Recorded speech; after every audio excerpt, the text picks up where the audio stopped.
Where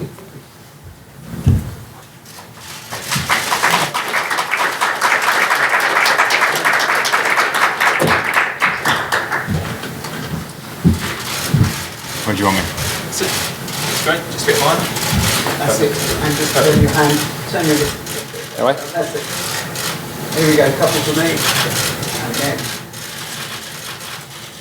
And just wait over.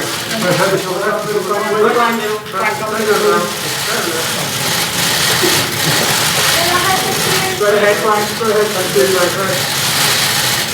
And here again, please, Frank. Frank. Straight over the middle, thank you. Down at the front, please, John. Just one more for me, please. Thank you. Okay, last few. Thanks, guys. For the TV now, please. Could you just lay down, please, photographers. Thank you. Stay there, Frank.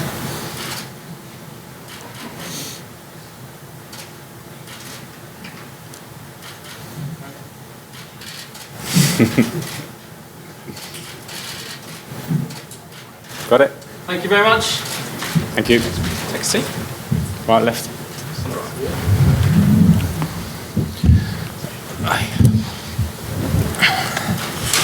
Okay, who'd like to start things off? Moose. He's everywhere. It's a bit of a surprise.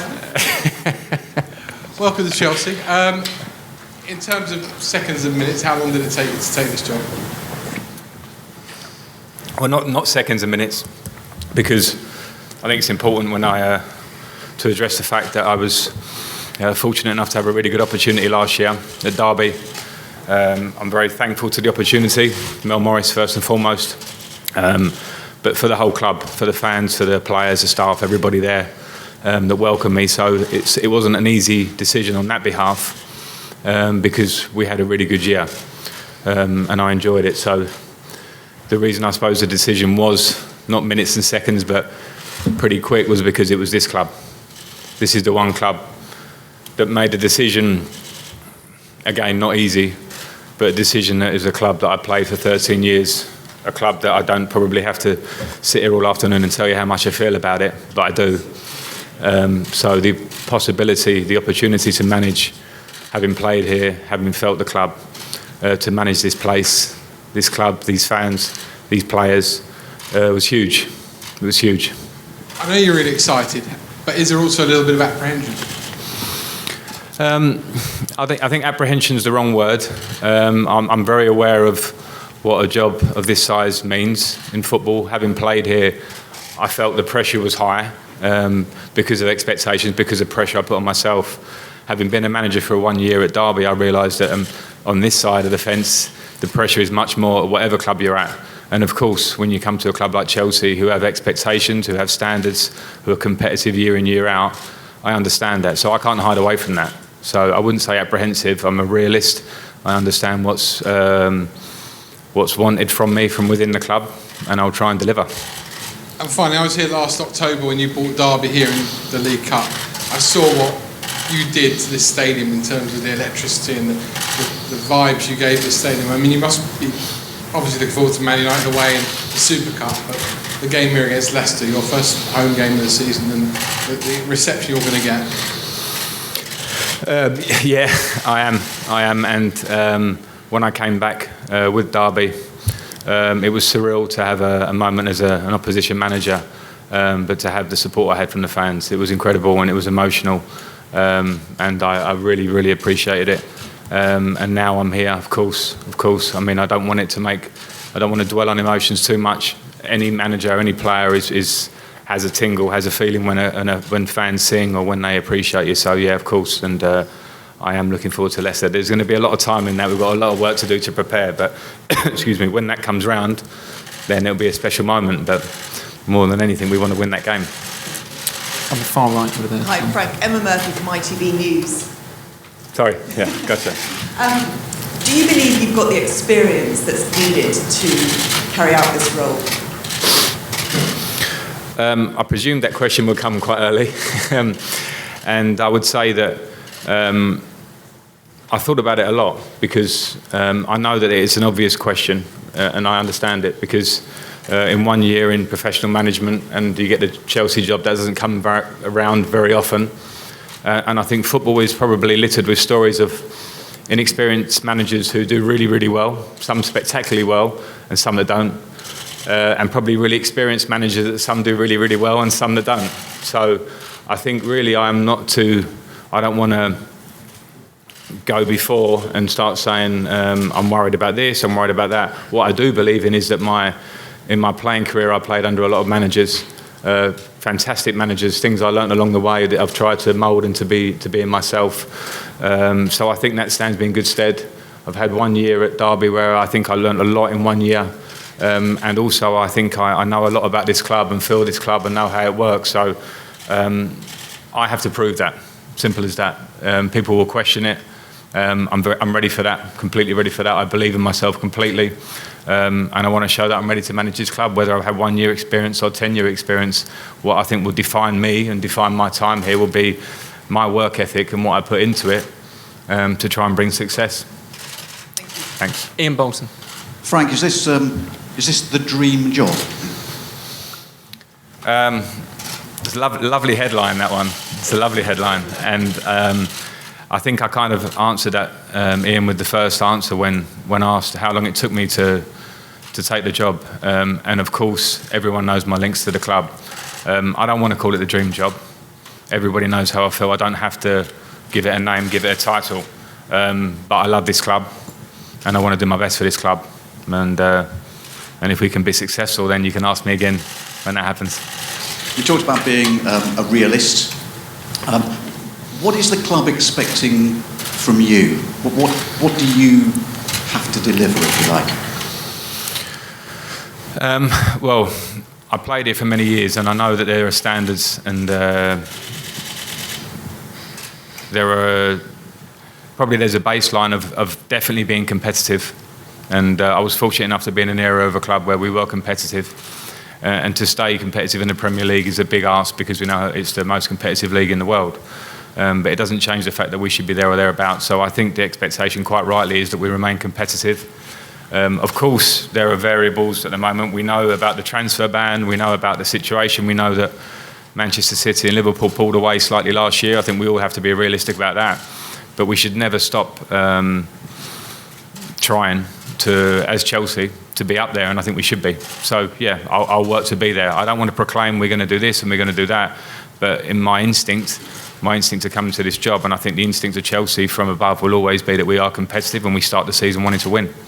How disappointed are you that Eden Hazard has now gone, and how important is it for this club moving forwards that you keep players like Ruben Loftus-Cheek and Callum Hudson-Odoi? Yeah, I think the Eden Hazard one, from the outside, I wasn't here at the time, but it seemed like something that was really important to Eden personally, and I think the club respected that. The fans respected that. He left on a very good note, and I think I certainly, as a Chelsea fan and played with him and watching from afar, felt that he gave this club and such pleasure and such great times individually in his input that we are thankful that he was here. It's not one to dwell on now. He's gone. We wish him well in his career. He's a great person as well as a great player, and wish him well. And now what's important is what we do, is how we take the club forward. So you lose one great player, of course, but then how do you get around that? You work on the team and you look around at what you have. And what we do have is already a very strong squad. And we've got young players in a really good age that have not just potential, some of them already showed it in the first team, but have the talent to, I won't say fill Eden Hazard's boots, that's not the question here, he's very unique, but we have players that in their own way can really be huge players for this club. Some that already are huge players and some that can get even better, and part of my job now will be to try and get that out of them and to develop the great young players that we have here. Carrie. Frank, welcome. The fans are delighted that you've been appointed. They're also realistic that you're under a transfer ban. They also really want to see youth come through, but this is a club that expects to win titles. What have you asked in terms of assurances of your role and what you would like to do in terms of progress to make sure that this club can bring through youth and go on to win titles? Have you asked for patience and understanding and time to develop that? No, I haven't. We keep the word realist and realism keeps coming up, and I am a realist, and the last thing I want to do is ask for any favours going into something. It's not the way I work anyway. We seem very focused on Chelsea and the history and managers and change in the Premier League, in the world all over. There is this, as a manager, you understand very quickly that you want to try and be successful. Now you can judge success on different levels. All I can do is not get too far ahead of myself and work hard with what I have. And I mentioned on one hand trying to develop young players. I think that's really important, and that's something that's going to be one of my first jobs to do, and I'll carry on doing it throughout my time. But at the same time, I want to work with the experienced players that have been here a long time, players that fill the club, players that are here who have been here 1 year or 2 years. I want players that whether you're 18 years of age or 32 years of age, you feel like Chelsea's your club. You feel like you're not just passing through Chelsea with a means to something else. I want people that are here that feel like Chelsea is where they want to be. I played alongside fantastic players, and I'm not just talking about John Terry, who was Mr. Chelsea. I'm talking about Didier Drogba, Peter Cech, people who came from somewhere and felt the club. So my idea is not to think about just the 18-year-old or the 32-year-old. My idea is to work with the best players, the squad, to try and get the most out of them, and to, again, to be as competitive as it can be. What's success for you in the first season? It's a really difficult question. It's a really difficult question. I mean, Chelsea, as I say, we have to start with an intention to win. And if I sat here and said that, then I don't think I should be. Didn't say that. I don't think I should be here, because that's how it has to be. We want to be playing Champions League football year in, year out. Yes, for sure. And that's something that should drive us all on, myself and the players included. But it's hard. I can't sit here and say what it is, because I think there are a number of factors this year. Yeah, we want to develop players and we want to be competitive, but I'm not going to start saying league positions or whatever. Again, ask me at the end of the year. Last one, Carrie, please. Squad deep enough to qualify for the Champions League, for the top four, do you think? Yes, we do. Yeah, we do, for sure. There's a lot of competition at the top of the league, but we can lose sight. We talk about losing Eden Hazard, one of the greatest players in the world. Yes, we can understand that. But at the same time, we also have a very strong squad of players, and I don't want to talk down this squad, because there's huge talent there. Huge talent, a team that managed to come third last year in the Premier League, managed to win the Europa League. We haven't been decimated, we haven't lost players from everywhere. We still have a very strong squad, and I feel like my job now is to try and to push on and be successful. There was a problem with Sarri and his connection with the fans. We've seen your bounce at Derby. We've also seen your backroom staff that have been so important. They're trending as well today, and that's significant on social media. Are we going to get the bounce here? And what are you going to be? Jose Mourinho called himself the special one. What are you? Well, in terms of the bounce, that was something that was very Derby, and I can't say I didn't buy into it, because I was bouncing a lot at different times of the year when we had some good times. But I don't know. This is a different story now. Things change and things start again, and I'm not going to ask for anything. And in terms of a name, I'm not going to ask for a name. That's for, I think, self-proclaimed names or nicknames are not my style. So you can come up with your own one, I suppose. Gentleman there, please. Frank, Andy Swiss, BBC News. I mean, obviously, you've experienced so much as a player, whether it's Champions League finals, Premier League titles, World Cups with England. Would you say this is the biggest challenge, though, of your career? Yes. Yeah, I would. Because my playing career is done. So it's great memories, great challenges along the way. And I always loved a challenge. Coming here 19 years ago was a challenge, because I remember driving home and I had the radio on, and some people were questioning whether I should be here for £11 million. I worked really hard to try and put that right as a player, and now I'm in a position where I'm going to work really hard to be successful as a manager here. And when I started out in management 1 year ago, I felt last year was a huge challenge, because you start again. I don't want credit for my playing career. I think it will last 5 minutes. And I understand that it should last 5 minutes, because I should be judged on what I do here and what I do going forward. So yeah, the challenge is for me here at a club like Chelsea to show that now going forward. Thank you. Duncan? Frank, Duncan White, Sun Online. You mentioned about the realism, but have the club said to you, it's top four, this is what we need from you? Is that the pressure they put on you to deliver the top four football this season? No, they haven't said that, and I don't think they need to say that, because I think it's very clear that we are a club that generally, barring a couple of seasons in recent years, and a lot of recent years, have managed to be in top 4 or winning titles or winning whatever. So I don't think, one of the benefits I say is that I know the club, I know the standards and what is expected. So it wouldn't be a conversation I would need to have. I understand that that's where we should be. Frank, welcome home. The fans call you Super Frank. Are you worried that might get tarnished if things don't go right here? I'm not. And I don't want to sound naive because I understand that fans want success. My playing career is gone, so that's now what I want to deliver. But if I wanted to go away for the rest of my life and look back on my career and protect it and say I'm so pleased that I had a good career at Chelsea, I could have done that. I didn't want to do that. I don't see this as a risk. I just see it as something that I am the type of personality that likes challenges. I'm not fearful of the challenge. I'm not fearful of the downside. I'm ready to stand up and accept that side of it, and I want to be successful. So no, I'm here to not be worried about that. And one of the big issues for the fans, at least, was N'Golo Kante's position. Do you have any idea where you'll play? Yeah, I do, thankfully. You put him back in the position as the year before. I'm not going to sit here and talk about how we're going to look next season because we're starting pre-season tomorrow and the players are coming back. I think, and I've said it before out loud, that Kante is one of the greatest midfield players in the world. In the last few years, his performances are outstanding. One of the pleasures of me getting this job is that I'm able to work with players of that quality. And my job would be to find the best position to get the best out of him in the team. And I'm fortunate to have a player like him to, will work, but I know that with the qualities, the attributes he has, and I'll try and get the most out of him. Alison. Frank. Okay. Sorry, Alison. Sorry. Okay. Welcome home. Right. Thank you. A lot's been made of your backroom staff who'll be coming to join you, and also there's lots of rumours doing the rounds about various Chelsea legends that might be returning to the club. Obviously, Petter in the front row has already been announced, but can you tell us a bit more about your backroom staff? Yeah, I can. Jody Morris is coming with me as an assistant head coach. We have a really close relationship from our playing days, a friendship, like-minded in our thinking of how we think about football.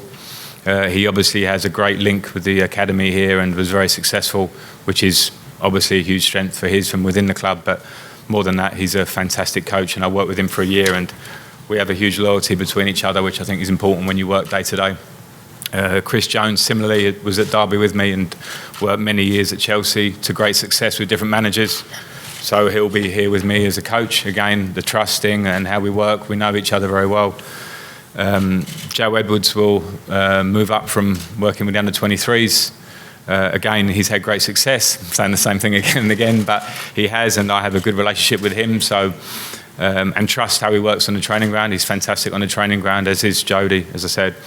And Eddie Newton will be working with us in the first team staff. Again, I've worked with Eddie. He worked with Robbie Di Matteo when we won the Champions League, and brings a great experience, a quality of coaching, a continuity to us as a group. So I think from what I've said there, you can see that it's a very Chelsea-orientated team. But what I want to make clear is that this is not an old boys club. What I'm trying to put together in the staff is talent. And yeah, it's fresh talent in my eyes. We are relatively young, but we're not inexperienced. So, well, I may be in 1 year of management, but in Jody and Joe and Eddie, and we have many years, and Chris, we have many years of coaching within us. And when you mention about Petter, and when you mention about the talk of Didier and Makelele, I think what we're trying to do, and this is not just me, this is the club, is to bring in, not just bring in players that play for the club because they play for the club. I think you're trying to bring in people that feel the club, yes, first and foremost, yeah, that's nice, but people with an incredible work ethic. The reason Petr Cech's here is because he's got an incredible work ethic that I played with him, and I know that, and he has a real desire to be positive for this club. That's the first talent or attribute that you need. So that's how I see it. That's how I see what we're trying to build. And in terms of with the transfer ban, obviously you'll have to rely on youth. We're hearing that perhaps there'll be a bit more integration with the academy setup. Is that something that you're going to prioritise this season? It will be one of the things we'll look at strongly, but I think the integration thing, I think sometimes it can be slightly misconstrued. We have a first team building, we have an academy building, and the one thing I'll say is that, as I say, with the beauty of having Jody and Joe in there is that we know a lot of the players from a very young age and how they are, and what we're saying is that small path between the buildings, you can cross it, but you have to prove yourself to cross it. and our eyes will be on that side of the building. And if you prove yourself that you can come over and mix it with the first team, try and get yourself into the first team, get yourself training regularly, get yourself playing, then you have an opportunity to bridge that gap. I think that's the important thing that any young player needs to know. And the academy have been doing great work for years here. So it would be a miss for me to come in and say, I'm not going to look at that. It's something that I'm going to look at. It's important for us. And just finally from me, just a more personal note, we knew you were here obviously last night, late into the night, signing and all the rest of it. How did it feel? What was the first thing that you thought when you woke up this morning knowing that you're manager of Chelsea Football Club? Well, we were here quite late because we were talking, and I think it was great for me to have time here and talk, because I have to talk about my vision. I don't like that word, but my ideas, and I want to feel that back from the club. So those talks have been ongoing for the last week, but I have to say I've been quite cool about it. But I have to say, when I woke up this morning, it was official. It felt good. It felt really good, and I'll have to get over that. It's a nice emotion now. I have to get to work tomorrow, but I'm not going to lie, it felt really good this morning. Liam. Hello, Frank. Liam Toomey from ESPN. You worked really well with Fikayo Tomori and Mason Mount at Derby last season. Are those two players in particular part of your first team plans, or were they having an opportunity to work their way into your first team plans? Yeah, they were great for me last year, both of them, and I appreciated that. They were pivotal in the team, and they come back now with a very clean slate, as does every player, young, old, been on loan at the club, whatever they are. To prove in pre-season that they have a chance to be in the squad going forward. So they're the same. The same for Tammy Abraham, the same who I played against in the final. Players like that who have been there, been on loan, come back and know that what they can show in pre-season will give them opportunity. Now, we have a big squad. Not everybody's going to be able to stay. For the development of certain individuals, the path will be chosen, whether it's with us or the loan. As we see, the loan systems work very well in different cases. So that's the next month's probably assessment to see how I and we together forge the squad. And just finally from me, when Roman took over the club in 2003, there were people questioning at the time whether you were ready to step up and be a leading player in the new Chelsea. Do you see similarities maybe in this situation where, again, there are people questioning whether you're ready for this chance? Do you feel the same hunger now that you did then to prove yourself? I feel it even more. I felt it as a player. And I think there's nothing better in football, and nobody has an easy road as far as I'm concerned. There's always like marks or steps in your career where questions are asked of you, no matter who you are. And as a player, I really like that. I like the challenge of it, and yeah, I'm getting that again, and it's not a problem. Okay, I think we're going to have one more question at the back. Yeah, hi, and then we're going to Regan, Reuters. Last one, please. Frank, you mentioned all the managers you played under here. Have you spoken to any of them, or do you plan to call any of those guys for some advice? No, I haven't spoken to any of them, and as it stands, I don't plan to call them. As I mentioned before, I try and take bits of them throughout my career, and as I've tried to become my own person. If I felt the need to pick up the phone, there are many numbers I could call, but as it stands, no. Okay, thank you very much. Good afternoon. Thanks all.